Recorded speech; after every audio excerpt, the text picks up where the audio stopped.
රාගක්ඛයෝ නිබ්බානං ද්වේෂක්ඛයෝ නිබ්බානං මෝහක්ඛයෝ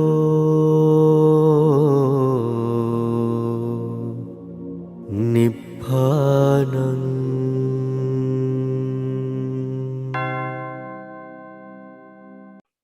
දරුවන් සරණයි.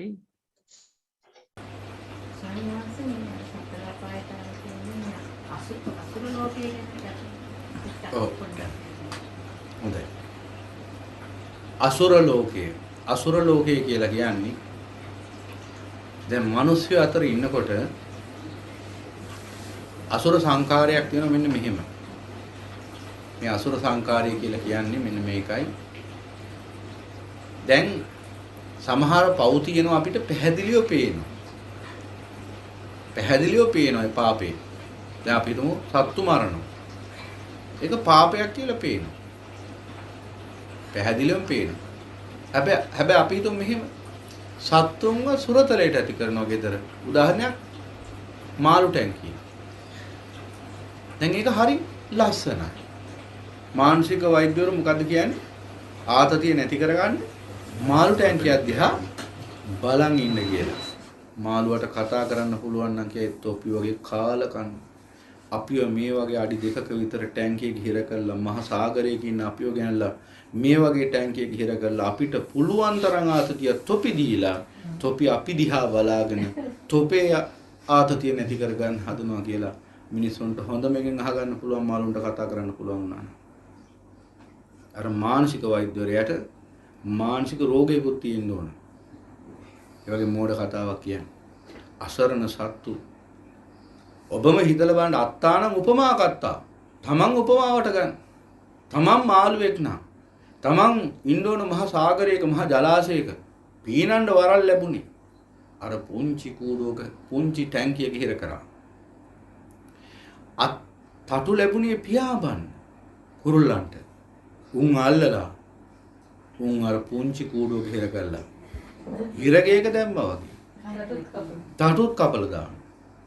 එතකොට කල්පනා කරලා බලන්න එහෙනම් මේවා පිටින් බැලුවාම පව්කම් වගේ ඉච්චර පේන්නේ. මේවා සමාජ සම්මතේ අගය කරන දේවල් මිනිස්සු. ගොඩාක් මිනිසුන්ගේ ගෙවල් වල හරි කාර්යාලවල අර මාළු ටැංකිය තියෙනවා. අර මාළුවා අර එහෙට යනවා. එතෙන්ට යනකොට ඉවරයි ගමන. ආයි මෙහෙට එනවා. මොන තරම් දුකක් දරුවෝ ඉඳින්නේ අර දෙපැත්තට හැරියයි. අපි ඒක දිහා බලාගෙන තිරි සංවින්දනයක් විඳිනවා. මේක වෙලා දක්ෂකමක් නෙමෙයි අදක්ෂකම. දැන් ඔය එක උදාහරණයක්. ඊළඟට මේ අසුර සංකාරයක් ඕක. ඒ කියන්නේ සමාජේ අපි බැලුවහම පිටින් බැලුවහම පව් වගේ පේන්නේ නැහැ මේක. හොඳක් වගේ පේන්නේ. එහෙම නැත්නම් ඒක පාපයක් කියලා අර්ථකථනය වෙන්නේ නැහැ. දැන් සත්තු මරනවා නෙවෙයි. උන්ට හොඳට කණ්ඩ බොණ්ඩ දෙනවා ඔක්කොම දෙනවා. හැබැයි කූඩුවක ටැංකියක හිර කරලා තියෙනවා. එතකොට මේක පාපයක් වගේ පේන්නේ. කර්මාන්තයක් වශයෙන් උත් මේක වැඩි දියුණු කරනවා මිනිස්සු. සුරතල් මසුන් කර්මාන්තය කියලා. එතකොට තව එකක් දැන් තව උදාහරණයක් ගැන අසුර සංකාරය ගැන. ඉතලා අසුර සංකාරය ගැන පැහැදිලි කරන්න එපා. තව එකක්. දැන් ඔන්න දැන් උදාහරණයක් ඔය නවීන තියෙන පුට්සිටි කියලා කොට්ටාසයක්. දැන් මේවා වැඩ කරන ළමයි ටිකක් ඉන්නවා.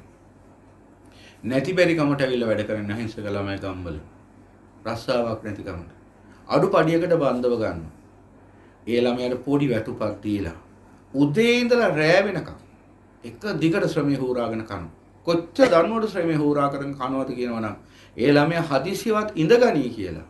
ඒ දුක් විඳින ළමයා කොහේ හරි ඉඳගනී කියලා කකුල් කැඩෙත්තු නිසා හරි පුටුවක් තියන්නේ ආයතනෙම. ගිහලා බලන්න ඔය පුට්සිටි කියන්නේ වෙයි. රෑ 8-9 වෙනකොට ওই ළමයි දන ගහගෙන අර රැක්ස් ගාව බොරුවට ඒ තියෙනවා එළියට ඇදලා ආයි දදා ඉන්න. ගිහලා බලන්න පුරුදු කියලා. ඉන්න පුට්සිටි වල ළමයි ඉන්න ළමයි අර රැක්ස් ගාව දන ගහගෙන ඉන්නකොට බලන්න පුළුවන් රෑ 7-8 වෙනකොට. ඒ ළමයි බොරුවට අර වේ තියෙනවා එළියට ඇදලා දදා ඉන්නයි. ඉඳ ගන්න තැනක් නැහැ. ඉඳගත්තුත් පඩිත් කපනවා අවවාද කරනවා. ඒ නිසා හිටගෙනම ඉන්න ඕනේ. හිටගෙන ඉන්න බැරිම තැන අර වගේ දන ගහගෙනවත් තියෙනවා. මොනතරම් අසූරකමක් අදක්ෂකමක් අර අහිංසක ළමයා රස්සාවක් නැතිකමට අයියා ඒ ළමයාගේ ශ්‍රමයේ සූරාගෙන කන. මෙන්න මේ ශ්‍රමයේ සූරාගෙන කෑම. මේක පිටින් බැලුවහම පාපයක් වශයෙන් පේන්නේ. කාටවත් පේන්නේ නැහැ නේ පාපයක් වශයෙන්. පිටින් බැලුවහම පාපයක් වශයෙන් පේන්නේ නැහැ. ව්‍යවසායකත්වය ඇතුළේ කියන්නත් පුළුවන් ලාභේ ඉපීමේ ශ්‍රම විභජනීය මොකක් හරි වචනයක් කියලා ශ්‍රම ප්‍රාගුණ්‍ය ශ්‍රම විශේෂතාව මොන හරි වචනයක් දාලා ඉංග්‍රීසි සිංහල ඒ අසරණ ළමයා මුලා කළේ ළමයාගේ ශ්‍රමය හූරාගෙන කනවා. මෙන්න අසුර සංකාරය. ඔය වගේ මතු පිටින් බැලුවාම පාපයක් වශයෙන් පේන්නේ නැති. නමුත් ගැඹුරට බැලුවාම පාපයක් වශයෙන් පේන පාප කර්ම මේ සමාජයේ තියෙනවා. මෙන්න මෙබඳු පාප කර්ම වල මිනිස්සු වේදෙනවා අඩු වැඩි වශයෙන්. ඔය දැන් මම උදාහරණ එකක් දෙකක් තව උන්තරම් කියන්න පුළුවන්. මෙන්න මේ සංකාරයේ යෙදෙන කෙනා. ඔන්න ඔය විදිහට රාග දේශ මොහ චේතනා උපද්දන කෙනා. ඔන්න ඔය සංකාරය අසුරින්. ඔය විදිහට කටයුතු කරන කෙනා. මරුණට පස්සේ ගිහිල්ලා උපදිනවා අසුර කියන අපාය. අසුර අපාය දෙකයි. එකක් ඇවිල්ලා විනීපාතික අසුරය, പ്രേත අසුරය, අනිත් එක ඇවිල්ලා ලෝකාන්තරික අසුරය. අසුර කියන අපාය කොටස් දෙකක් තියෙනවා. එකක් තමයි විනීපාතික പ്രേත අසුරය. ඒක පිහිටන්නේ මේ මහ පොළොවේ මිනිස්යන්ට පේන්නේ නැති තරම් ඈත. මිනිස්යන්ගේ ඇහැට ගෝචර වෙන්නේ නැති. ඒ කියන්නේ මිනිස්යන්ට නිතර මුණ ගැහෙන්නේ නැති ඈත වනාන්තරවල, ඈත කඳුකරවල, ඈත මුහුදුවල, ඈත කාන්තාරවල උපදිනවා. කොහොමද? දැන් අර පාප කර්මයේ ස්වභාවය මොකද්ද? පාපයක් තමයි. හැබැයි පාපයක් වශයෙන් පේන්නේ නැහැ. ඒක මුවා වෙලා තියෙන්නේ, වැහිලා තියෙන්නේ. ඒ කියන්නේ සමාජයේ යම්කිසි සමාජයේ පවතින පිළිගත්තා වූ යම්කිසි ක්‍රමවේදයක් ඇතුලේ තමයි මේ පාපේ සිද්ධ වෙන්නේ. පිටින් බැලුවහම මේක පාපයක් වශයෙන් පේන්නේ නැහැ. හැබැයි අතුලාන්තේ පාපෙටි. ඒ නිසා මේ විපාකය සකස් වෙන්නේ විදිහටමයි. ඒ කියන්නේ උදාහරණයක් ගත්තාම කාන්තාරයක උපදිනවා වැලි කන්දක් වශයෙන්. උපපාතිකවය පහළ වෙයි. කිසි කෙනෙක්ට පේන්නේ නැහැ මේ සත්‍යයක් කියලා. නමුත් සත්‍යයක් කියන්නේ වැලි කන්දක් වශයෙන්. ඊළඟට වනාන්තරවල උපදිනවා ගස්වැල් වශයෙන්, පර්වත වශයෙන්. අපේ සිංහලයේ භාවිතයේ තියෙන වෘක්ෂ පෙරේතයෝ, පර්වත පෙරේතයෝ කියලා. ඔය වෘක්ෂ පෙරේතයෝ, පර්වත පෙරේතයෝ කිව්වේ ඔන්න ඔය අසුර කොට්ටාසියට. ඒ කියන්නේ ගහක් වශයෙන් ඉන්නේ කැලේ. තනිකරම ගහක්. ගලක් වශයෙන් ඉන්නේ. තනිකරම ගලක් පිටින් බැලුවාම. සතෙක් කියලා පේන්නේ.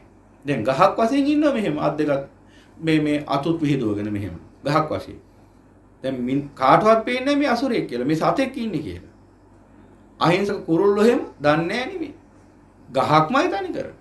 ඕපපාතිකෝ ගහක් වශයෙන් උපදින්නේ ඒ සත්‍යය. හැබැයි විඥානයක් තියෙනවා. වැඩේ තියෙන්නේ හෙල්ලෙන්නවත් බෑ. ඔහොම මින්න ඕන මුළු අත්භවයෙන්. ඇයි ඒ? හෙල්ලෙන්න නොදී වැඩගත්තේ අර අසරණ සත්තුන්ගේ මිනිසුන්ගේ. කරගත්ත පාප කර්ම. දැන් හෙල්ලෙන්නේ නැතුව ඉන්නවා මෙහෙමද? හෙල්ලෙන්න බෑ ඉතින්. එහෙට මෙහෙට වෙනින්න පුළුවන්. ඇවිදින්න බෑ. එක තැන ඉන්න ඕන. ගලක්, පස් කන්දක්, ඊළඟ මුහුදේ, ගල්පාර ඔන්නෝම ස්වභාවික රූපයකින් උපදී. එතකොට දැන් ගහක් වශයෙන් ඉපදුනාම දැන් කුරුල්ලෝ දන්නේ මේ සතෙක් කියලා. කුරුල්ලෝ ඇවිල්ලා අත්‍ය වහන. වහපු ගම මිරික ගන්න. මිරිකගෙන සාරේ උරා ගන්නවා. උරාගෙන අතහැලා දානවා රොඩු ටික. මොහොතේ ගල්පරයක් වශයෙන් ඉන්නවම කට අරගෙන. මිනිස්සු මාළු දන්නේ මේ ගල්පරයක්. මාළු දන්නේ මේ සතෙක් කියලා. මාළුන්ට පේන්නේ ගල්පරයක්. උන් යනවා අර කට ඇතුළට. ගල් ගුහාවක් කියලා හිතනවා. ගියහම පහ ගන්න. එහෙම තමයි යාට ආහාර ලැබෙන්නේ. ඒ කියන්නේ අසුරයට ආහාරය ළඟටම ලැබෙන්න ඕන. ආහාරය හොයාගෙන යන්න බෑ. ඒ අප්‍රමාණ දුක. පෙරේතයන්ගේ බරපතලම පෙරේතය කොටාසි. දැන් අනිත් පෙරේතයන්ට ඇවිදින්න පුළුවන්. പ്രേත විශේෂ ඉන්න 12 ආකාරෝ ප්‍රේතයන්ට ඇවිදින්න පුළුවන්. ඇවිදලා ආහාරයක් හොයා ගන්න පුළුවන්. මේ ප්‍රේතයට ඇවිදින්න බෑ. ඉන්න තැන හැමම ඉන්න ඕන. අප්‍රමාණ දුකක් විඳගෙන. එතකොට දැන් අපිට ප්‍රශ්නයක් ඇති වෙනවා. ඇයි මේ මිනිස්යන්ට පේන්නේ නැති තරම් ඈත වනාන්තරවල කඳුකරවල මුහුදුවල මේ කට්ටිය පහළ වෙන්නේ කියලා. දැන් උදාහරණයක් ගමු. දැන් අපි මේ තමන්ගේ මිදුල කියලා හිතන්නකෝ. දැන් තමන්ගේ මිදුලේ දැන් දැන් අපි අද දවස ඉවර කරනකොට මිදුලේ ගහක් තිබුණේ නැහැ. අද දවස ගෙවිලා ගියා. හෙට උදා වෙනකොට මෙන්න මිදුලේ විශාල ගහක් තිබුණා. ඔබට මොකද හිතෙන්නේ? ඔව් මං අහන්නේ ඔබට මොකද හිතෙන්නේ එහෙම වුණොත්? විස්මයක්. ඊට පස්සේ මේ ගහ ලොකු ප්‍රශ්නයක් කරගන්නවා. කෙලින්ම ඉස්සෙල්ලම කියන්නේ. උන් එනවා ඉස්සෙල්ලම. ඇවිල්ලා මින්නේ යකෝ ඊයේ තිබිච්ච නැති ගහ මෙන්න මෙතන පහළ වෙලා කෝලමේ මෙන්න ගහ පින්නවා කියලා ඊට පස්සේ මහ විජ්ජුම්බරයක් කළා අසුරයා නසනවා. ඒ නිසා අසුරයා පහළ වෙන්නේ මිනිසුන්ට හැඩ පේන්නේ නැති තැනක. මොකද අර වගේ මෝඩ මිනිසුත් ඉන්න නිසා. එතකොට හිතලා බලන්න. හදිසියව දැන් ඔබගේ වාත්තේ අද නොතිබිච්ච මහ විශාල පර්වතයක් හෙට උදේ තියෙනවා. ඔබට මොනවා වෙයිද? ඔබ බීතියටපත් වේ කොහෙන්ද මේ ගල කඩන් වැටුනේ කියලා. එහෙනම් ඒ ඇවිල්ලා කියයි උල්කාස්මයක් කඩන් වැටුණා කියලා. එහෙනම් මිනිස්සු මහා විජ්ජුම්බරයක් කරගන්නවා අසුරෙක් එහෙම කොහේ හරි ඉපදිලා ඉන්නව දැක්කොත්. ඒ නිසා මිනිස්සු ප්‍රශ්නයක් ඇති කරගන්න නිසා ඒ වගේ මේ සත්තුන්ට හිරිහැරයක් වෙන නිසා ඒ කියන්නේ එයාලා සත්ත්ව කොට්ටාසයක් අසරණ. ඒ නිසා යාලා ඕලාරික රූපයකින් ඝන රූපයකින් අර වගේ පර්වත කඳු පස් කඳු වැලි කඳු ගල්පර මෙන්න මෙහෙම ස්වභාවික රූපයකින් ඕපපාතිකව පහළ වෙනවා. එක්වරම පහළ වෙනවා. මනුස්ස ලෝකේ මිනිස්යන්ගේ ජන සමාජයක් ඇතුළේ නැත්නම් මිනිස්යන්ගේ මේ වාස භූමියක පහළ වෙන්නේ නැත්තේ මිනිස්යන්ට මේක ගෝචර කරගන්න බැරි නිසා. කියන්නේ අභව්‍ය නිසා. එතකොට මිනිස්සුන්ගේ ජීවිත අවුල් වෙන එහෙම වුණොත් එහෙම. ඒ නිසා ඒ කර්මෙන් සකස් වෙලා තියෙන විදිය බලන්න. කාටවත් කරදරයක් නැති විදිහට ඒ ලෝක සකස් වෙලා තියෙනවා. ඉතින් ඈත කඳු කරවල අර විදිහට ඈත වනාන්තරවල මුහුදුවල ඔහම අසුරයෝ පහළ වෙනවා. එතකොට මේ අසුරයන්ට ඒ දඬුවම ලැබෙන්නෙම ඒ අය පාපයක් කියන දේ පේන්නේ නැති වෙන්න කරා. ඒකයි. ඒ නිසා අද ඉන්නවා දැන් අසුර සත්‍යයක් කියලා කාටවත් පේන්නේ නැහැ මේ සතෙක් කියලා. පිටින් බැලුවහම පේන්නේ ස්වභාවික රූපයක්. ගහක් ගලක් කියලා. නමුත් ඇතුළාන්තිනේ සතෙක්. ඇයි? පාපය කරෙත් එහෙම. පිටින් බැලුවහම මහත්මේ ව්‍යවසායකත්වයේ. ව්‍යවසායකේ. ඇතුළාන්ති ඉඳලා තියෙන්නේ කුණු ලෝභ පෙරේතේ. පිටින් බැලුවහම ටයිකෝඩ් දාපු එක ඔය සම්මාන හිටන් ගන්න වසරේ හොඳ ව්‍යවසායකයා සම්මානය ගත්ත ලොකු හොඳ ජෙන්ටල්මන් කෙනෙක්. පිටින් බැලුවහම ඇතුළාන්ති ඉඳලා තියෙන්නේ කුණු ලෝභේ මල පෙරේතේ. ඒ දඬුවම තමයි ලැබුණේ විපාකේ වශයෙන්. දැන් අසුරය වෙලා ඉන්නවා. හෙල්ලෙන්නවත් බැරි. වසර කෝටි ගණක් ඉන්න ඕන. ආහාරයක් ළඟට ලැබුණොත් විතරයි ගන්න පුළුවන්. නැත්තම් කොච්චර කුසකින්න උනත් කරන්න දෙයක් නැහැ. එහෙමම ඉන්න ඕන. ඔය අසුර නිකාය විනීපාතික പ്രേත අසුරය ඔය. ඔකට දැන් പ്രേත අසුරය කියන්නේ. තව ඒකෙම තව කොටසක් තියෙනවා. ඒ අසුර ලෝකෙම අසුර අපායේ තව කොටසක් තියෙනවා. ඒකට කියන්නේ ලෝකාන්තරික අසුරය. ලෝකාන්තරික අසුරය කියලා කියන්නේ ඒක ඇවිල්ලා භයානකම නිරයක්. භයානකම නිරයක්. ඒක තමයි ඇත්තටම ගත්තොත් භයානකම නිරය දීර්ඝ කාලයක් තියෙන. ඒ ලෝකාන්තරික නිරය හැදින්නේ මෙහෙමයි. ධර්මයේම තියෙන බුදුරජාණන් වහන්සේම දේශනා කළා තියෙනවා. මෙන්න මෙහෙම චක්‍රාවාට තුනක් මැද්දේ. බුදුරජාණන් වහන්සේමයි දේශනා කළා තියෙන්නේ. සූත්‍රයේම තියෙන ලෝකාන්තරික නිරය. චක්‍රාවාට තුනක් මැද්දේ. එහි නිर्देशයේ තියෙන විස්තරය. ඒ කියන්නේ දැන් චක්‍රාවාටයක් කියලා කියන්නේ සතර අපායයි මනුස්ස ලෝකයයි දිව්‍ය ලෝක 6යි බ්‍රහ්ම ලෝක 20යි. ඔක්කොම 31යි. 31 තලයක්. 31 තලයක් කියන්නේ එක සක්වලක්. එක සක්වලක් කියලා කියන්නේ පෘථුවියක් පදනම් කරගත්ත යට ඉඳලා උඩට විහිදෙච්ච කේතුවක ආකාරයෙන් සකස් වෙලා තියෙන ලෝක ධාතුවක්. පෘථුවිය තමයි බේස් එක. පෘථුවියේ ඉඳලා මෙහෙම උඩට විහිදිලා තියෙන උඩම ඉහළින්ම අරූපාවචර තල වටේට පිහිටලා තියෙන මුදුනේම අකනිටාව කියන බ්‍රහ්ම තලයේ පිහිටලා තියෙන කේතුවක හැඩයට විහිදෙන ලෝක ධාතුව. මේකට කියනවා සක්වල. පෘථුවිය තමයි මේකේ බේස් එක. මේ සක්වලේ විශේෂත්වය තමයි හැම තිස්සෙම මේක කැරකෙනවා. වේගෙන් ප්‍රවර්තනය වෙනවා. මෙහෙම වේගෙන් ප්‍රවර්තනය වෙනවා. දැන් පෘථුවිය භ්‍රමණය වෙනවා කියන්නේ භ්‍රමණය වෙමින් පරිභ්‍රමණය වෙනවා කියන්නේ ඕක තමයි ප්‍රවර්තනය. මෙහෙම වේගෙන් මේක කැරකෙනවා මෙහෙම. මේ චලනය වෙනවා. ඒක ගොඩාක් ගැඹුරු විග්‍රහයක් තියෙන ඉස්සරහට zoom එකේදී අපි නාම රූප විග්‍රහ කරද්දී ඔය ගැන කියන්න. මෙහෙම කැරකෙනවා. වේගෙන් කැරකෙනවා සක්වල. හැම සක්වලක්ම මෙහෙම කැරකෙනවා. ඇයි කැරකෙන්නේ? මොකටද කැරකෙන්නේ? ඒවා පස්සේ කියන්න. එතකොට ඒක ගොඩක් විස්තර කරන්න ඕන. ඒ සාපේක්ෂ චලිතය. මෙහෙම වේගෙන් මෙහෙම කැරකෙනවා. මේ කැරකීම නිසා තමයි මේ චලනීය වීම නිසාම තමයි මේකේ ශක්තිය උත්පාදනය වෙන්නේ සක්වලේ හැමතිස්සෙම. ඒ විතරක් නෙවෙයි මෙහෙම කැරකෙන්න හේතුවක් තියෙනවා. මේ කැරකෙන්න හේතුව තමයි මේ සක්වල කැරකෙනකොට වේගෙන් දැන් බලන්න ෆෑන් එකක් එහෙම තිබුණොත් මෙතන ෆෑන් එක මෙහෙම වේගෙන් කැරකෙනකොට මොකද වෙන්නේ? මොකද වෙන්නේ? වටේට විශාල වායු ධාරාවක් විහිදෙන්න පටන් ගන්නවා. එතකොට මේ සක්වල මෙහෙම වේගෙන් ප්‍රවර්තනය වෙන්නේ ඇයි දන්නවද? සක්වල මෙහෙම වේගෙන් ප්‍රවර්තනය වෙනකොට මේ සක්වලේ ප්‍රවර්තන වේගය නිසා හට ගන්න වාතයක්. මෙන්න මේකට කියනවා මොකක්ද? වේරම්භ වාතය කියලා. ඒ කියන්නේ අතිශය භයානක වාතයක් මේක. ඒ කියන්නේ මහා වායු පීඩනයක් සහිත වාතයක්. ඒ කියන්නේ අධික වේගෙන් මෙහෙම කැරකෙනකොට දැන් උදාහරණයක් ෆෑන් එකක් මෙහෙම කැරකෙනකොට පුංචි කොළ කෑල්ලක් එහෙම අපි තිබ්බොත් එහෙම ওই ෆෑන් එකේ හුල ගද්දරින් මෙහෙම කැරකෙලා වීසියලා යනවා පැත්තකට. එහෙනම් මේ සක්වල ප්‍රවර්තනය වෙන්නෙම දැන් මේ වගේ සක්වල ධාතු සහස්‍ර ධාතුව, දීසහස්‍ර ධාතුව, මහා සහස්‍ර ධාතුව කියලා චක්‍රාවාට 1000ක් ඊළඟට දසලක්ෂයක් ඊළඟට 100ක් කෝටියක් බිලියනයක් දක්වා මේ බුද්ධ ක්ෂේත්‍රයේ පුරා සක්වල විහිදලා තියෙන චක්‍රාවාට. සහස්‍ර ලෝක ධාතුව කියන්නේ චක්‍රාවාට දහසක එකතුවක්. ඒකට කියනවා චූලනිකා ලෝක ධාතුව. ඒ වගේ චූලනිකා ලෝක ධාතු දහසක් එකට එකතු වෙන අවකාශ කලාපයක් තියෙනවා. මෙන්න මේකට කියන දීසහස්‍ර මහා ලෝක ධාතුව. දීසහස්‍ර මහා ලෝක ධාතුවේ තියෙන චක්‍රාවාට කීයද? 1000ක් කොච්චරද? දසලක්ෂයක් තියෙනවා. ඊට පස්සේ මේ ද්විසහස්‍ර මහා ලෝක ධාතු නැවත දහසක් එකතු වෙන තවත් විශ්ව අවකාශ කලාපයක් තියෙනවා. මෙන්න මේකට කියනවා ත්‍රිසහස්‍ර මහා ලෝක ධාතුව. නොහොත් මහා සහස්‍රී මහා ලෝක ධාතුව කියලා. මේකේ තියෙනවා චක්‍රාවාට දසලක්ෂේවා 1000ක් කොච්චරද? කීයද?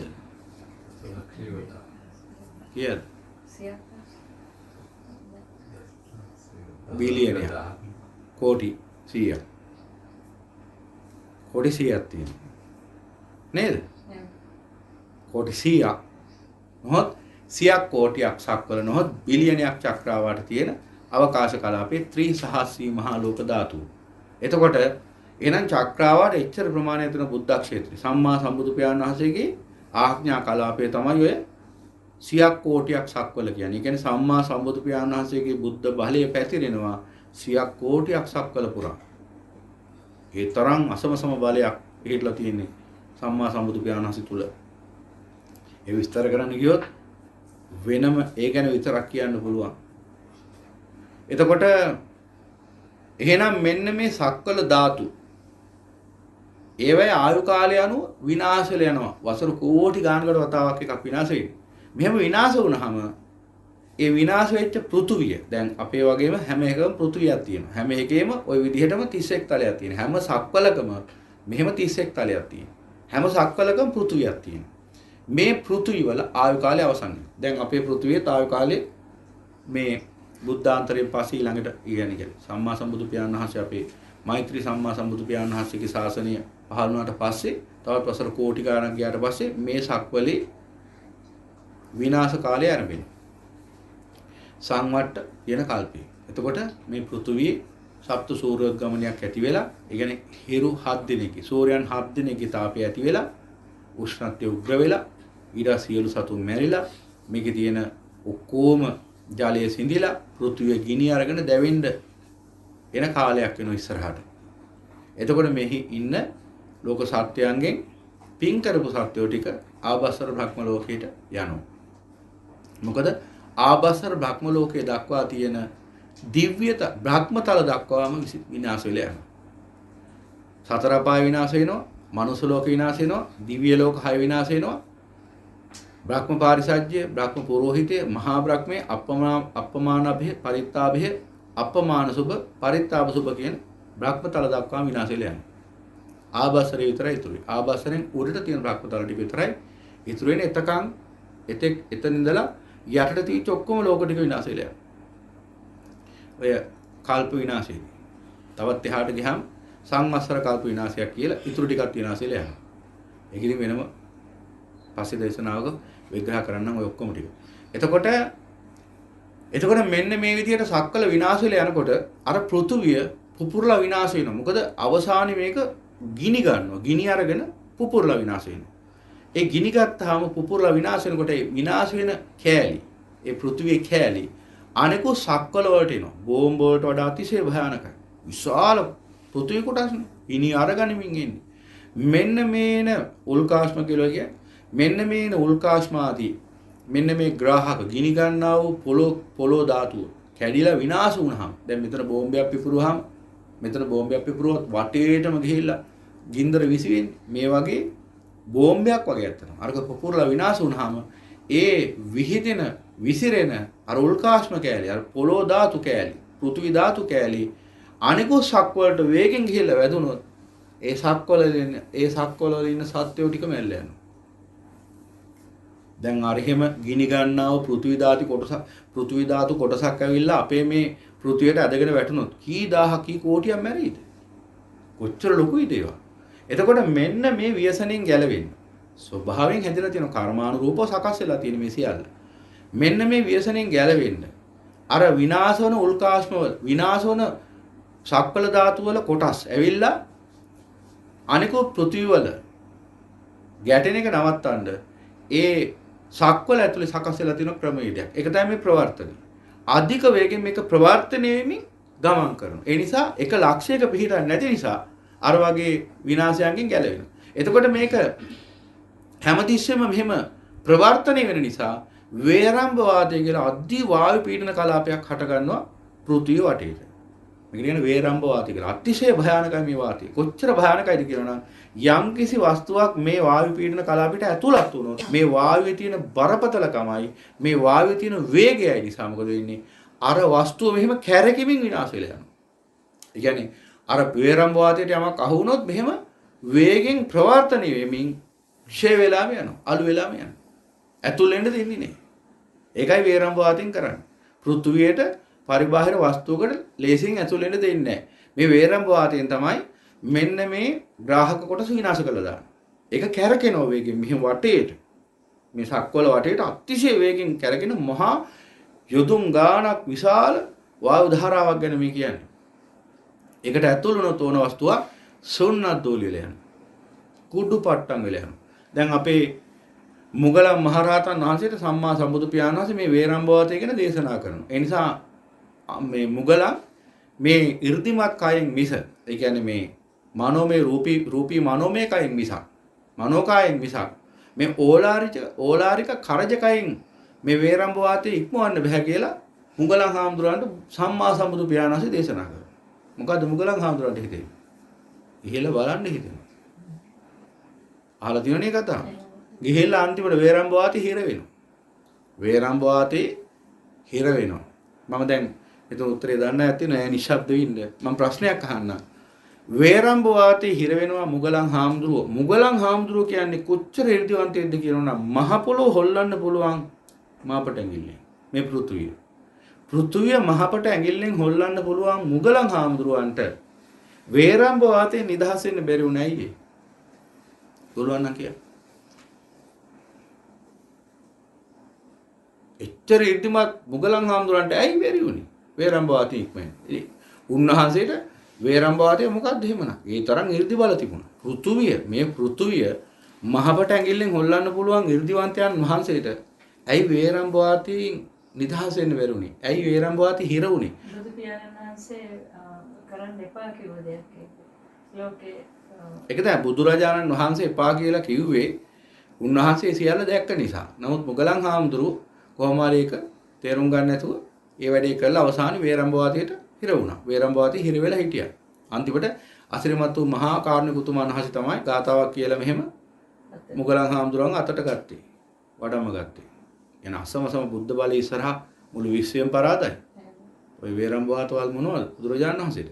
නමුත් මුගලන් හාමුදුරුවන්ට ඒක දරා ගන්න පුළුවන් එකක් නෙවෙයි. මුගලන් හාමුදුරුවෝ කියන්නේ බුදුරජාණන් වහන්සේ නෙවෙයි. මුගලන් හාමුදුරුවන්ගේ බලය අන්තිම අඩුයි බුදුරජාණන් වහන්සේගේ බලයත් එක්ක බැලුවහම. ඉතින් ඒ නිසා වේරම්භ වාතය හිර වුණා. මං අහන්නේ එච්චර 이르දිවන්තයෙක්ට පුළුවන්නේ වේරම්භ වාතය ඉක්මවලා 이르දියෙන් යන්න. ධර්මතාව විදිහට නිසා පංචානන්ති පාප කර්මවලට නෑ පිළිගන්න නෑ ඊට වැඩි ගැඹුරු උත්තරයක් තියෙනවා. පුළුවන් නම් හිතලා කියන්න. පොඩ්ඩක් හිතලා බලන්න. ඔබට සමාජයට උත්තරේ ගෝචර වෙන්නේ නැති වෙන්න පුළුවන්. ඉතින් මම කියන්නේ Tamanට හිතන්න ඒත් හිතන්න.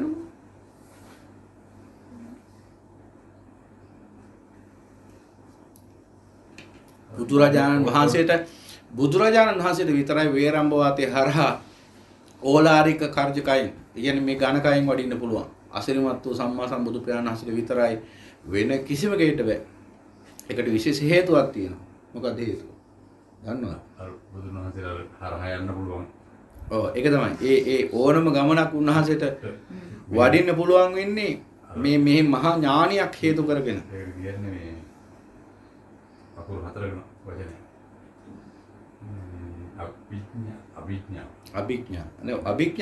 අභිඥාවෙන් කෙලපැමිණි දොතිය ශ්‍රාවකයන් වහන්සේ තමයි මුගලන් හාමුදුරු.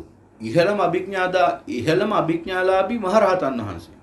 ඉහළම අභිඥාලාභී මහරහතන් වහන්සේ තමයි අර වේරම්භවාදී හිරුනේ. එච්චර අභිඥාති විලත් උන්වහන්සේට බැරි වුණ වේරම්භවාදීන් ගැලවෙන්න. දන්නවද හේතුව? ඒක කිව්වට පස්සේ ඔබට වැටහෙයි වේරම්භවාදී තරම්. කාර්යකයෙන් ගිහිල්ලා හිරුනේ. ඉතින් උන්වහන්සේට අධික 이르දි බලයක් තිබුණා. මහා අභිඥා තිබුණා. ඉතින් උන්වහන්සේට බැරි වුණේ අය වේරම්භවාදීන් නිදහස් වෙන්න. දන්නවද? ඒ අවිද්‍යාව වලින් ප්‍රමාණවත් නෑ මේ උත්තරේ යාන්තම් ආව ඒක පැහැදිලි කරන්න බලන්න. සම්මා සම්බුදුරජාණන්සේට පුළුවන් දෙයක් ඉතින් කීයටවත් ප්‍රාර්ථනාසෙ කොච්චර අදුසවුනත් නෑ ඒක න්‍යායාත්මකව පහදන්න පුළුවන්. මම ඉතින් කියන්නම් මෙන්න මේකයි හේතුව. දැන් මේ වේරම්භවාති වේගය කොච්චරද කියනවද? මේ පෘථුවිය භ්‍රමණය වෙමින් පරිභ්‍රමණයක් වෙනවා.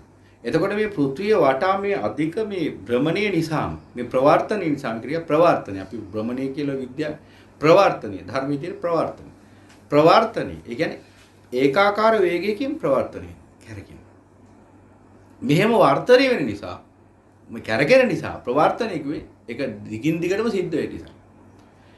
මේක මෙහෙම සිද්ධ වෙනකොට මේ ප්‍රවර්තන වේගය නිසා හටගන්න මේ වේරම්භවාතයේ කොච්චර වේගවත් එකක්ද කිව්වොත් කොච්චර භයානක කොච්චර වායු පීඩනයට කොච්චර මෙහි වේගයක් පවතිනවද කිව්වොත් යම් වස්තුවක් මේකට ඇතුල් වෙනකොටම තුන්නත් තුලියල යනවා. ඒ කියන්නේ ඇතුල් වෙනකොටම ඒ අධිකතර වායු පීඩනයට අහු වෙලා මේ වටේට මෙහෙම චලනය වෙන්න ගත්ත ගමන් ඒ වස්තුව ඇනසිලා යනවා. එතකොට මුගලන් හාමුදුරුවෝ මේ වේරම්භවාදයට ඇතුල් වෙන්නේ ඕලාරික කාර්යකයි. දැන් මොකද වෙන්න පුළුවන් දෙය? සුන්නත් දූලි වල යන්න ඕන. නමුත් සුන්නත් දූලි වල යන්නේ ඇයි ඒ? උන්වහන්සේගේ අභිඥා බලය නිසා. උන්වහන්සේ අභිඥා බලයෙන් මොකද කරන්නේ? කය ආරක්ෂා කරගෙන ඉන්නවා. කය ආරක්ෂා කරගෙන ඉන්නවා. එතකොට කය ආරක්ෂා කරගෙන ඉන්න පුළුවන් 이르දිවිද ඥානි. මේ මනෝමය 이르දි. කය ආරක්ෂා කරගෙන ඉන්න පුළුවන්. හැබැයි එතනින් වඩින්න නම් 이르දිවිද ඥානියට මාරු වෙන්න ඕන. ඒ කියන්නේ වෙන සමාධියකට සමවාදීන්න ඕන. ඒ කියන්නේ එක සමාධියකින් කරන්න පුළුවන් මොකක්ද? එක වැඩයි. එතකොට දැන් උන්වහන්සේ මේ වෙලාවේ කය ආරක්ෂා කරගන්න සමාධියකට සමවැදිලා ඉන්නේ. අභිඥා බලයෙන්, මහා අභිඥා බලයෙන් කය ආරක්ෂා කරගෙන ඉන්නවා මනෝමය 이르දිමය බලයෙන්. මනෝමය 이르දි කියන මහා අභිඥා ශක්තියෙන් උන්වහන්සේ කය විනාශ වෙන්න නොදී තියන් ඉන්නවා. කය විනාශ වෙන්න නොදී තියාගෙන ඉන්න එක විතරයි උන්වහන්සේට කරන්න පුළුවන්. ඒ කියන්නේ එක සමාධියක විතරයි ඉන්න පුළුවන්. ඒ සමාධියෙන් ක්ෂණයකට හරිවත් වෙලා සෝන්නත් දූලියල යනවා. ඒ කියන්නේ 이르දිවිද ඥානියට යන්න නම් 이르දිවිද ඥානියට සමාධින්න නම් සමාධි වෙනස් කරන්න ඕන. සමාධි වෙනස් කරන ක්ෂණයකින් ශාරීරික විනාශය වෙනවා. ඒ තරම් බරපතල වායු ධාරාවක් වේරම්භවාතය කියන්නේ. ඒ කියන්නේ එතන සමාධි දෙකක් තියෙනවා. එකක් තමයි තමන් වහන්සේගේ කය ආරක්ෂා ඉන්නේ. කය ආරක්ෂා කරගෙන ඉන්න ගමන් තමයි අර 이르දියෙන් ගමන් කරන්න ඕන. එතකොට සමාධි දෙකකට සමාදින්න පුළුවන් වෙන වේගය. එතකොට ඒ උන්වහන්සේගේ වේගයේ ප්‍රමාණවත් මදි එක සමාධියක් අතහැරලා ඊළඟ සමාධියට සමාදින අතරතුර කාලෙදී කය විනාශ වෙලා යනවා. නමුත් අසිරිමත් වූ සම්මා සම්බුදු පියාණන් වහන්සේගේ තරම කොච්චරද කිව්වොත් අසිරිමත් වූ සම්මා සම්බුදු පියාණන් වහන්සේට ක්ෂණයක් පාස සමවදින්න පුළුවන් සමාධියට උන්වහන්සේට පුළුවන් විශේෂ අසිරිමත් වූ මහා බුද්ධ ඥානෙ මොකද? යමක පටිහාරීය මහා ඥානෙ. ඒකේ මොකද? චිත්තක්ෂණ දෙකකදී සමාධි දෙකකට සමාදින්න පුළුවන්. ඒ කියන්නේ එක චිත්තක්ෂණයක එක සමාධියක් ඊළඟ චිත්තක්ෂණයේදී ඊළඟ සමාධියක්. චිත්තක්ෂණ අතරදී සමාධි අන්තරයක් නැහැ. ඒ නිසාම එක චිත්තක්ෂණයකදී තේජෝ කසිනේටත් අනිත් චිත්තක්ෂණයේදී ආපෝ කසිනේට සමාදිමින් යමක මහා ප්‍රාතිහාර්ය ඥානින් උන්වහන්සේ විශ්වයටම පෙනෙන උන්වහන්සේ සමාන කිසි කෙනෙක් නැහැ. ඒ කියන්නේ ඒ සමාධි දෙකට අතිශය වේගෙන් මෙහෙම සමාදින දෙපැත්තට. එක චිත්තක්ෂණයකදී ආපෝ කසිනේටත් ඊළඟ චිත්තක්ෂණයේදී තේජෝ කසිනේටත්. ආපෝ කසිනේට සමවැදිච්ච වෙලාවෙදී පේනවා ජලය. මුළු ශරීරයෙන්ම ජලය විහිදෙනවා. තේජෝ කසිනේට සමවැදිච්ච ගමන් පේනවා ගින්දර. මේ දෙක වේගෙන් චිත්තක්ෂණයක විතරයි පරතරයේ තියෙන්නේ. චිත්තක්ෂණයට මේ සමාධි දෙක මාරු වෙන නිසා මිනිසුන්ට පේන්නේ මොකද? එක සැරේ මේක සිද්ධ වෙනවා කියලා. මොකද මිනිහෙක්ට සාමාන්‍ය මනුස්සයෙක් මේ චිත්තක්ෂණ දෙකක් අතර තියෙන අන්තරය පේන්නේ නැහැ. ඒ නිසා මනුස්සයාට පේන්නේ එක සැරේ ජලයයි ගින්දරයි පිට වෙනවා කියලා. එහෙනම් අසිරිමත් සම්මා සම්බුදු පියාණන් වහන්සේට විතරයි පුළුවන් මොකද? චිත්තක්ෂණයට සමාදින්න. රහතන් වහන්සේලාට එච්චර වේගෙන් සමාදින්න බෑ. ඒ නිසා මුගලන් හාමුදුරුවෝ හදිසියව ශරීරය ආරක්ෂා කරන් ඉන්න සමාධිය අත්හැරලා එර්ධිවිද ඥානයට සමවැදුණා නම් ඒ මොහොතේම ශරීරය සුන්නත් දූලි වෙලා යනවා. ඒ නිසා උන්වහන්සේ අසරණ වෙලා වේරම්භ වාතයට වෙලා ඉන්නවා ශරීරය විතරක් ආරක්ෂා කරන්. මහා කාරුණික සම්මා සම්බුදු පියාණන් වහන්සේ අතපාලා අතට වැඩම ගන්නවා. සාදු සාදු සාදු අසිරිමත් සම්මා සම්බුදුරජාණන් වහන්සේ නමගේ දේශනා කළ සත්‍යඥය අපි ශ්‍රවණය කරන්නේ මේසා වාසනාවක් මේසා පින්බලයක් මේ අප්පාටවත් වෙනත් කිසි කෙනෙකුට නැති වාසනාවක්. ඔබ වහන්සේ මේ දේශනාව හැමෝටම හැම කෙනෙකුටම මේ කොටස අහන්න සලස්වලා නම් ඒක ඉතාමත් ප්‍රයෝජනවත් වෙනවා. මේ බුද්ධාලම්බන ප්‍රීතිය තවදුරටත් වැඩි දියුණුවෙනවා. සාදු සාදු.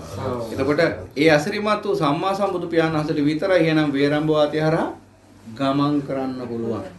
මොකද උන්වහන්සේට පුළුවන් ශරීරයත් ආරක්ෂා කරගෙන ඒ කියන්නේ උන්වහන්සේගේ සමාධි වේගයේ අතිශය. ඒ කියන්නේ දැන් පැහැදිලිනේ කියන එක චිත්තක්ෂණයට සමාධිය නිසා උන්වහන්සේට සමාධිය මාරු කරද්දී අර ඩිලේ එකේ ඉන්නේ නැහැ. කියන්නේ අනිත් අයට සිද්ධ වෙන ප්‍රමාදී සිද්ධ වෙන්නේ නැහැ. ඒ නිසා වේරම්භ වාතය වුණ සම්මා සම්බුදු පියාණන් වහන්සේට වේරම්භ වාතය හරහා දැනකට වැඩම කරන්න පුළුවන්. ඒ නිසා උන්වහන්සේට මේ මුළු 100ක් කෝටියක් සක්වලේ ඕනෑම තැනකට ගමන් කිරීමේ හැකියාව තියෙනවා. නිරුපද්‍රිතව. ඉතින් ඒක නිසා ඒ අසිරිමත් වූ මහා කාරුණික උතුමන් වහන්සේගේ බලය ගැන මෙච්චරක් කියලා කියන්න බෑ.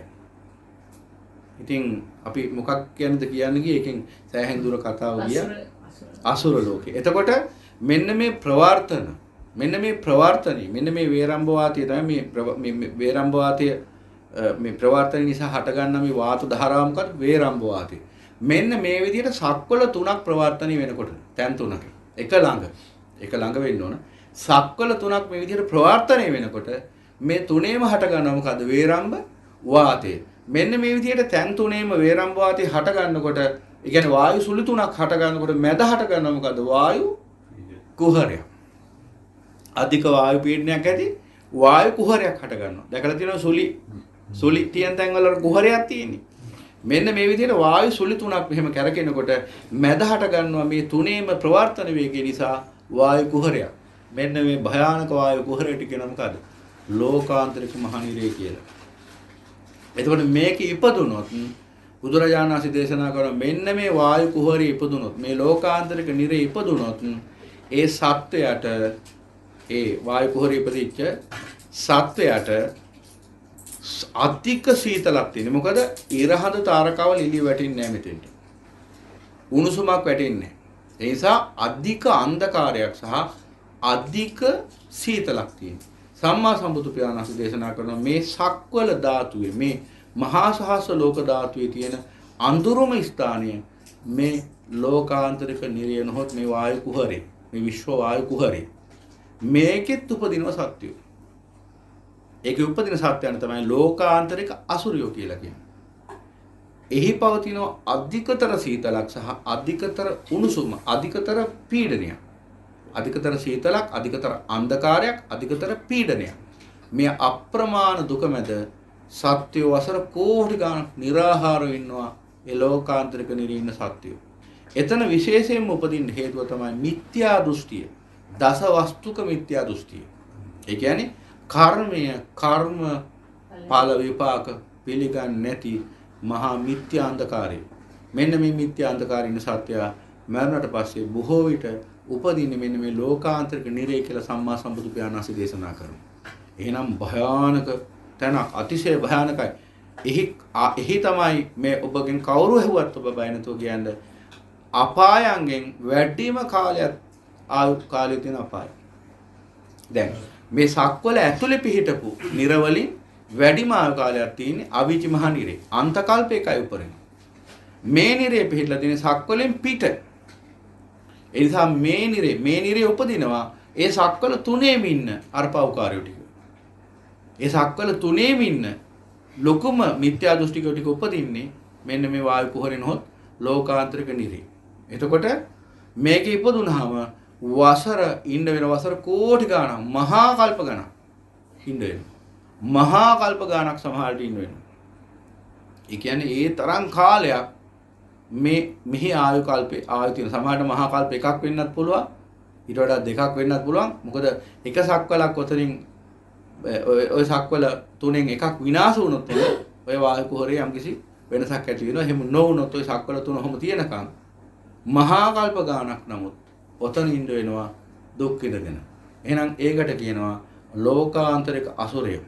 එතෙන්ට යන්නේ මිත්‍යා දෘෂ්ටිකයෝ. මේ කර්මයේ කර්මඵල විපාක පිළිගන්නේ නැති නත්ති දින්න නත්ති ඊට නත්ති හොතන් නත්ති සුඛ දුක්ඛටං කම්මාන ඵල විපාකං නත්ති අයන් ලෝක නත්ති පරලෝක නත්ති මාතා නත්ති පිතා යන දිවසේ එන් මෙලවක් දානීය ආනිසංස නැත, දීමේ ආනිසංස නැත, ඊළඟට මේ පිළිවෙත් වල ආනිසංසයක් නැත, ඊළඟට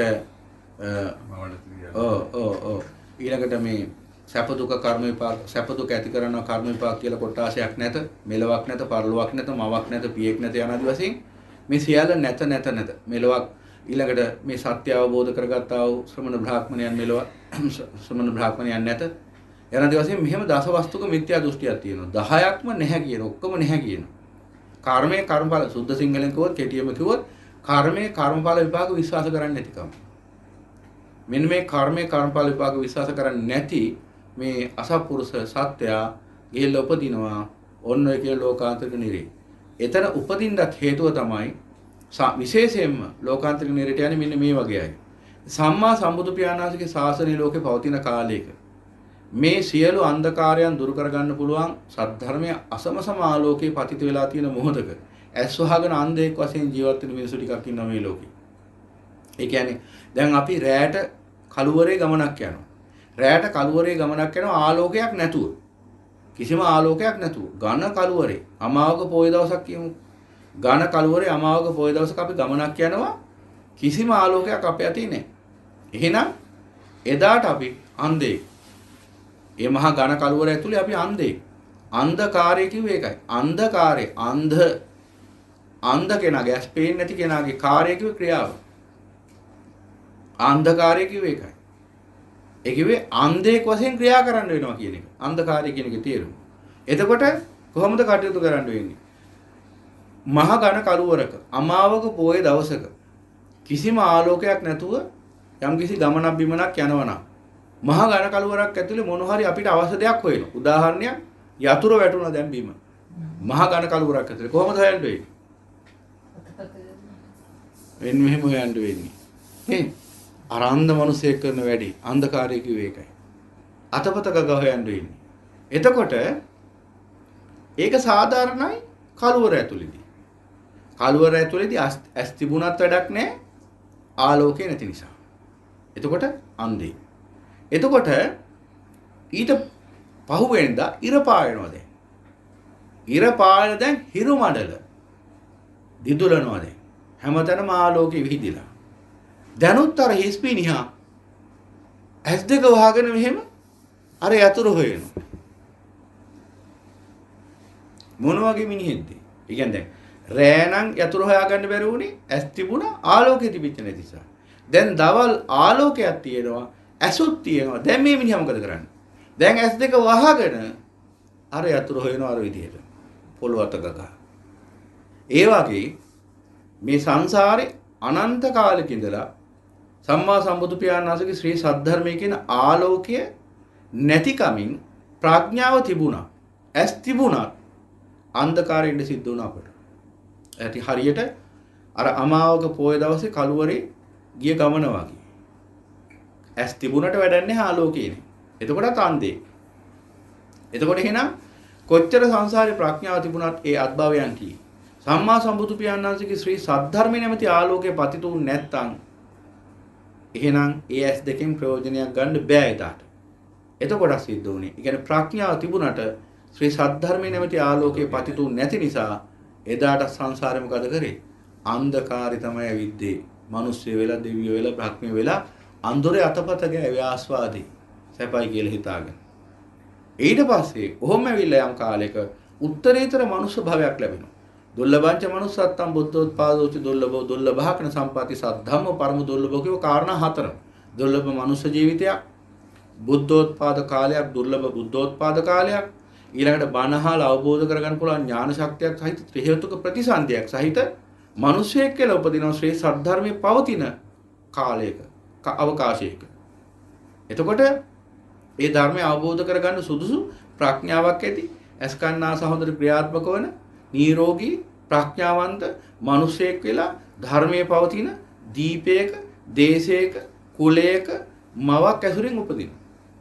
මේකට තමයි ක්ෂණ සම්පත්තිය කියන්නේ.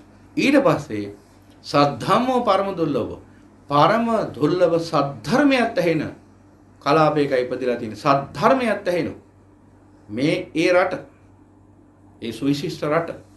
එතකොට ඔය කියන කාරණා හතරම ලැබිලා නිවන් දකින්න ඉහළම හේතු තියෙද්දි යම් මිනිසෙක් දැන් මෙච්චර කාලයක් ප්‍රඥාව තිබුණා නමුත් සද්ධර්මයේ ආලෝකේ වැටිච්ච නැති සාන්දේක වශයෙන් ජීවත් වුණා. දැන් ප්‍රඥාවත් ලැබිලා තියෙනවා සද්ධර්මයේ නැමැති ආලෝකයක් ලැබිලා තියෙනවා. දැන් මොකද කරන්නේ? ප්‍රඥාව කියන ඇස් දෙක වහගෙන සත්‍ය මේ ආදිත්‍ය බඳු නම් වූ සම්මා සම්බුදු පියාණන් වහන්සේ නම් වූ හිරුමඩල පායලා තියෙද්දි අඳුරේ අතපත ගන්නවා එහෙම. මේ ගමේ ඉන්නවා. මෙන්න පුතෙක් ඉන්නවනේ කවුද ඉන්නවනේ? මේ ගම මේ ශුද්ධ නගරයේ පිහිටිය මේ අටම ස්ථානයේ පාමුල තියෙන මේ ගමේ මිනිස්සු ඔබ දන්නවද වැඩියෙන්ම ගරු කරන්නේ පුල්ලයාර දෙයියන්ට. ගහක් ගලක් ගානේ ගයක් ගානේ පුල්ලයාර දෙයියන්ට පහන් පත්තු කරන මිනිස්සු බුදුරජාණන් වහන්සේට පහනක් පත්තු කරන්නේ. අන්න බලන්න.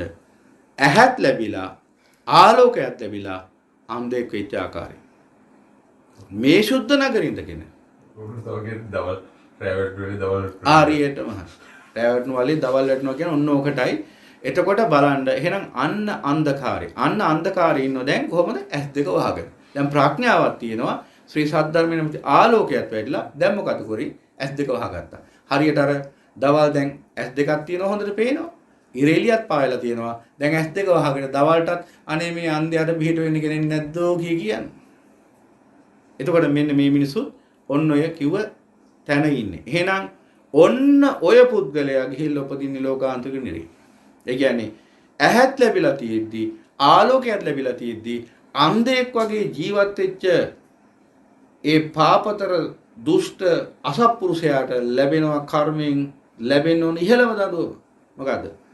උඹට මෙච්චර ආලෝකය ලැබිලා තියෙද්දි මෙච්චර ඇස් දෙක පෙනෙද්දි ඒ ආලෝකයෙන් යා හැකි දුර යා හැකිව තිබියදිත් ඒ ආලෝකයෙන් ගත හැකි ඉහළම ඵල ප්‍රයෝජනය නෙලාගත හැකිව තියෙද්දි අන්ධෙක් වශයෙන් ජීවත් වෙච්ච නිසා උඹ හිටපන් දැන් අන්ධකාරය වසර කෝටි ගණක් කියලා කර්මෙන් ඇදලා දානවා ලෝකාන්තික නිරේට. එදයින් පස්සේ අන්ධකාරය විතරයි තියෙන ජීවිතේ. ඕන මිත්‍යා දෘෂ්ටිකයන්ට ලැබෙන දඬුවම. ඒ නිසා හරිම භයානකයි මේ සංසාරේ. අසුරය කියන්නේ ඔන්න ඔය කොටස් දෙකට. പ്രേත අසුරයයි විනීපාතික പ്രേත අසුරයයි ලෝකාන්තරික අසුරයයි. ওই දෙකේම එකතුවට කියනවා අසුර අපාය කියලා. ස්වාමීන් වහන්සේ අසුර යුද්ධයේ ඒ අසුරය කට්ටිය නෙවෙයි. ඒගොල්ලෝ දෙවිය කොටසක්. ශක්‍ර දේවේන්ද්‍රයා තවතිසාවේ ශක්‍ර භාවයට පත් වෙනකොට තවතිසාවේ හිටපු බාරකාරයා තමයි වේපචිත්‍ය අසුරයා. වේපචිත්‍ය අසුරයා සහ රාහු අසුරයා මේ දෙන්න.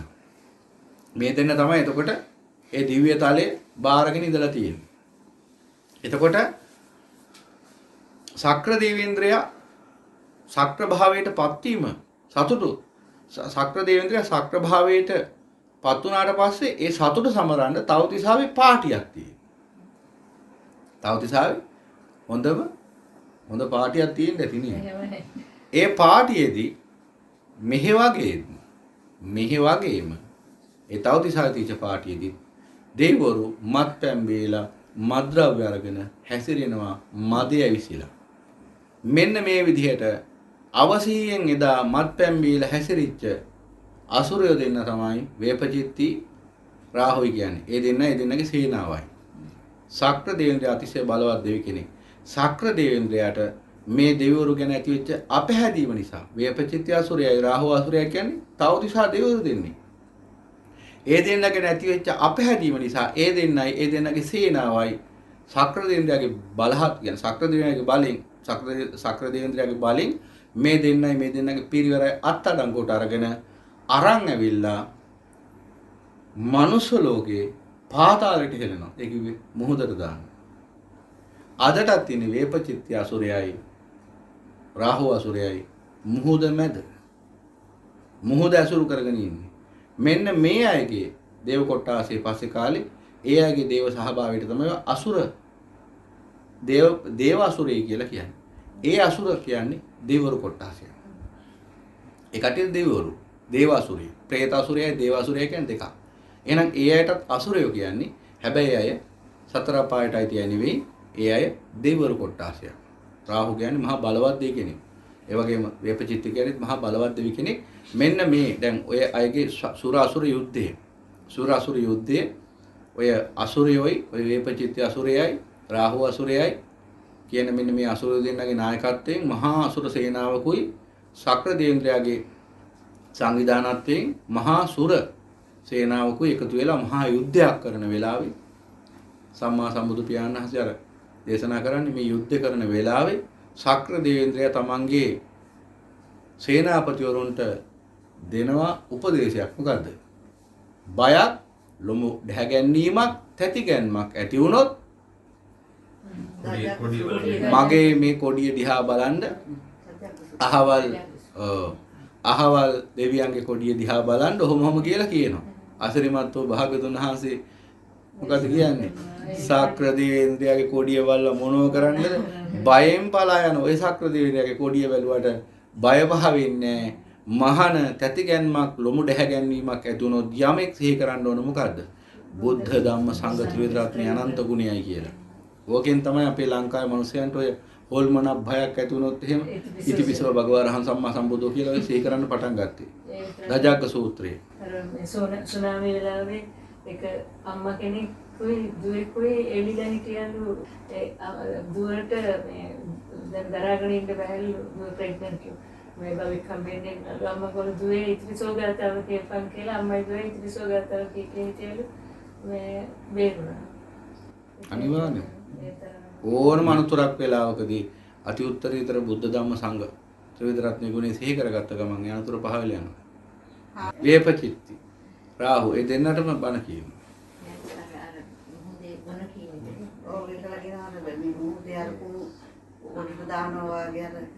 බුද්ධ ශාසනයේ ඒක ඇවිල්ලා උපමාවක් විතරයි. බණ ඇහුණට කවදාවත් හැදිච්ච නැති දෙන්නේ කී දෙන්න. හොඳ මිනිසු දෙන්නේ හොඳ දෙවරු උන්නේ නැහැ. රාහු කියන්නේ මහා කඩාකප්පල්කාරී දෙවියෙක්. අර අහලා තියෙන චන්ද්‍ර මණ්ඩල සූර්ය මණ්ඩල දෙවරුත් ගිහිලා ආක්‍රමණය කරනවා. චන්ද්‍ර මණ්ඩල සූර්ය මණ්ඩල කියලා දේව කොටස් දෙකක් ඉන්නවා. මේ දෙවරුන්ට ගිහිල්ලා හිරිහැර කරනවා.